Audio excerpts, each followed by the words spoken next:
Okay, अब हम लोग देखते हैं, हम लोग देख रहे थे फ्रैक्शन, ठीक है। पहले हमने इसका एक भाग कलर किया ना, फिर 2 भाग कलर किया, फिर हमने 3 भाग कलर किया, ठीक है।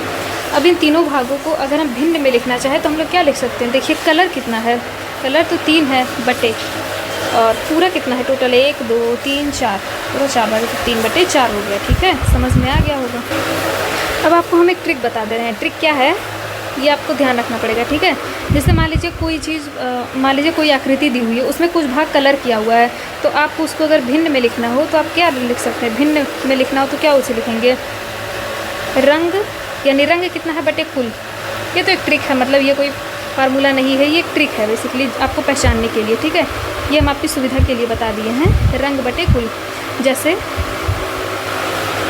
रंग बटे कुल, ऊपर रंग लिखेंगे, नीचे कुल लिखेंगे। जैसे देखिए रंग, तो इसमें रंग कितना है 1 2 3, तो 3 हमने ऊपर लिख दिया, बटे कुल लिखना है ना, तो कुल कितना पार्ट है 1 2 3 4, है ना, तो बटे 4 हमने लिख दिया। समझ में आ गया होगा।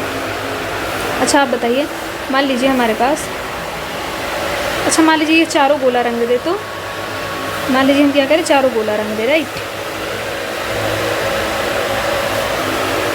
देखिए इसका हमने क्या किया, चारों गोला रंग दिया, ठीक है। अब मान लीजिए इसे हमें भिन्न में लिखना हो, ठीक है, हमें क्या करना है, इसे भिन्न में लिखना हो तो कैसे हम लोग लिखेंगे, रंग बटे कुल। तो रंग कितना है 1 2 3 4, 4 रंग है ना, बटे कुल, तो कुल भी तो 4 ही है ना, 1 2 3 4, कुल भी 4 ही है। अब देखिए 4/4 को क्या लिख सकते हैं, देखिए 4/4 लिखा हुआ है ना, 4 एकम 4, 4 एकम 4, इसको क्या लिख सकते हैं हम लोग 1/1। 1/1 को क्या हम लोग लिख सकते हैं, 1 ही लिख सकते हैं, क्योंकि हमने बताया ना बटे में 1 लिखिए चाहे ना लिखिए कोई फ़र्क नहीं पड़ता है। कैसे, कहाँ हमने बताया, देखिए हमने बताया था ना, ये सब हमने समझाया था। जैसे 2 अकेले लिखा है तो आप बटे में 1 लिख सकते हैं, नीचे वो भी, है ना, ये इसके बराबर है, सही है, नीचे बटे में 1 लिख सकते हैं। लेकिन अगर आप ये सोचें कि हम 2 बराबर ऊपर 1 लिख दें तो ये गलत हो जाएगा, है ना। तो ये हम कह रहे हैं 1/1 लिखा हुआ है, तो नीचे 1 आप लिख भी सकते हैं, नहीं भी लिख सकते हैं, तो ये 1 के ही बराबर हो जाएगा, ठीक है। अच्छा एक हम आपको एक आकृति दे रहे हैं, तो आप बताइए, जैसे आपके पास एक आकृति दी हुई है, मान लीजिए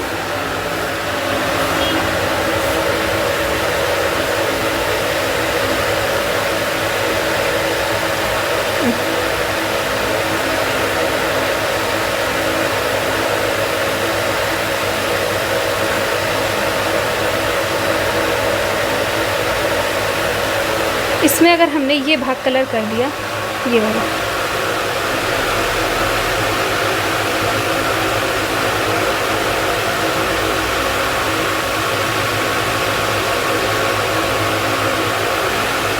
देखिए हमने क्या किया, 2 भाग को कलर कर दिया, ठीक है, 2 भागों को हमने कलर कर दिया। अब हमें इसे भिन्न में लिखना है, जो कलर वाला उसे भिन्न में लिखना है, राइट। तो हमने क्या ट्रिक बताया आपको कि रंग बटे कुल, है ना, तो रंग कितना है, रंग तो 2 है ना, 2 बटे कुल कितना है 1 2 3 4 5 6, है ना, 6 है। या 2/6 को आप कैसे लिख सकते हैं, 2/6 को देखिए 2 एकम 2, 2 3 6, 2/6 को आप लिख सकते हैं 1/3, ठीक है। तो अब 2/6 को 1/3 भी लिख सकते हैं, ठीक है, वो भी सही है। तो समझ में तो आ रहा होगा, है ना। अब देखिए यहाँ पे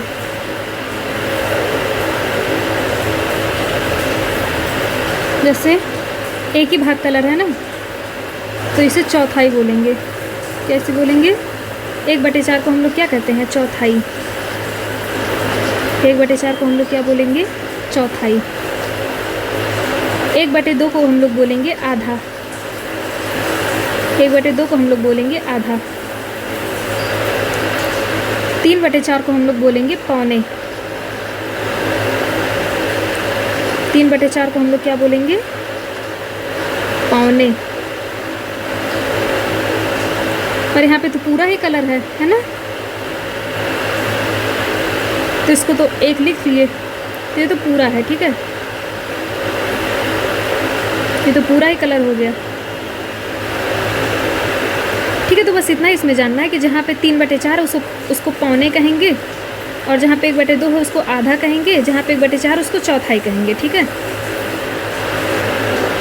यानी कि हम लोग भिन्न को अगर समझना चाहें तो आपकी किताब में जैसा दिया हुआ है, क्या बोल रहा है, उस संपूर्ण भाग में से जितना भाग हमें लेना होगा वह अंश कहलाता है। यानी कि जैसे भिन्न बराबर क्या होता है, भिन्न बराबर होता है अंश बटे हर। भिन्न बराबर क्या होता है, अंश बटे हर। ये तो हम आपको थोड़ा सा इजी हो जाए, सही हो जाए, मतलब कि आसान हो जाए, इसलिए हमने बता दिया था रंग बटे कुल। यानी कि पूरे भाग में से जितना भाग हमें लेना है, हमको जितना लेना है, यानी कि वही चीज़ हमने बताया ना कि हमें जितना लेना है। जैसे हमें मान लीजिए यहाँ से 2 भाग ही लेना है, तो ये क्या हो जाएगा, अंश। अच्छा, ऊपर अंश होता है, नीचे हर होता है, ठीक है। और जो पूरा होता है, पूरा नीचे लिखते हैं, वो हर होता है। यानी कि जितना भाग हमें लेना है, पूरे में से जितना भाग हमें लेना है, तो हमें 2 भाग ही लेना था ना, क्योंकि 2 कलरफुल है। पूरा कितना है, 1 2 3 4 5 6। पूरे भाग में से जितना भाग हमें लेना है वो क्या होता है, अंश होता है, ऊपर लिखा जाता है। और जो टोटल होता है, पूरा होता है, वो नीचे लिखा जाता है, उसे हर कहते हैं, ठीक है। तो भिन्न बराबर क्या होता है, हमने बताया था, भिन्न बराबर होता है बच्चों अंश बटे हर, अंश बटे हर, ठीक है। भिन्न को क्या बोलते हैं, fraction, FRACTION, fraction equal to अंश बटे हर। अब अंश को इंग्लिश में क्या बोलते हैं, अंश को इंग्लिश में बोलते हैं न्यूमरेटर। फ्रैक्शन, फ्रैक्शन मतलब क्या होता है बच्चों, फ्रैक्शन मतलब होता है भिन्न, फ्रैक्शन मतलब होता है भिन्न। अच्छा, अब हम लोग अंश मतलब जानते हैं, अंश मतलब क्या होता है, अंश को इंग्लिश में क्या बोलते हैं, न्यूमरेटर। तो हो जाएगा NUMERATOR, न्यूमरेटर, राइट। और हर को हम लोग क्या बोलते हैं बच्चों, हर को हम लोग बोलते हैं, ठीक है। तो हर को हम लोग बोलते हैं डिनोमिनेटर, ठीक है। और फिर जैसे 1/2 लिखा हुआ है, ठीक है, तो वही हमने बताया 1/2 को हम लोग क्या कहते हैं, आधा। और फिर 1/3 लिखा हो तो क्या बोलते हैं इसे, 1/3। ये क्या है, 1/3। अगर यहीं पे लिखा हो 2/3 तो इसको आप लोग बोलेंगे 2/3, ठीक है। अगर मान लीजिए आपके सामने लिखा हो 1/4 तो आप लोग इसको बोलेंगे 1/4, 1/4। अगर मान लीजिए लिखा होता, ये तो उदाहरण दे रहे हैं, आप समझ सकते हैं, 3/4 तो आप लोग इसे बोल सकते हैं 3/4। समझ में आ रहा होगा, है ना। 2/3 अगर लिखा हो तो 2/3, बस यही सब है इसमें, ठीक है। अब हम लोग देखते हैं भिन्नों के प्रकार, टाइप्स ऑफ फ्रैक्शंस, ठीक है।